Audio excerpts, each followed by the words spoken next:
కాంగ్రెస్ పార్టీలో దొంగలు పడ్డట్టు మనకు గుర్తెత్తుకపోయింది. నేను ఎమ్మెల్యే గారు ఏదో చెప్పిండ్రు, నేను బీఆర్ఎస్ పార్టీ నాకు కారు గుర్తే అన్నాడు.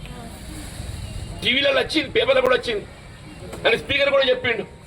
నిజమేనా సంతోషం, నీ కారు గుర్తులేము, మేము వద్దంటలేము. ఆ పక్కింటోడికి ఎందుకు అన్నం ఎత్తావు, ఎందుకు ఈ దొంగ బుద్ధి? అవునబ్బా,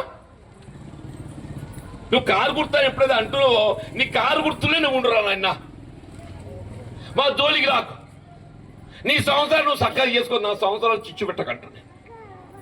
అవునబ్బా, నేను చెప్పింది అబద్ధం అబ్బా. నువ్వు పక్కింటోడికి అన్నం వేయకు,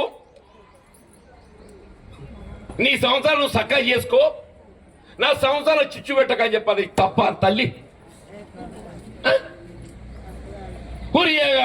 వాని సంవత్సరం ఆడు చేసుకోక నా సంవత్సరాలు చిచ్చు పెట్టినట్టు ఏది ఇస్తున్నదో, పెద్దలు నేను జెండా పట్టుకొని మోస్తే వాడిని గుర్తెత్తుకపోతే ఎక్కడ దిక్కులేక అదేదో యాపిల్ పట్టుకొచ్చుకున్నాం.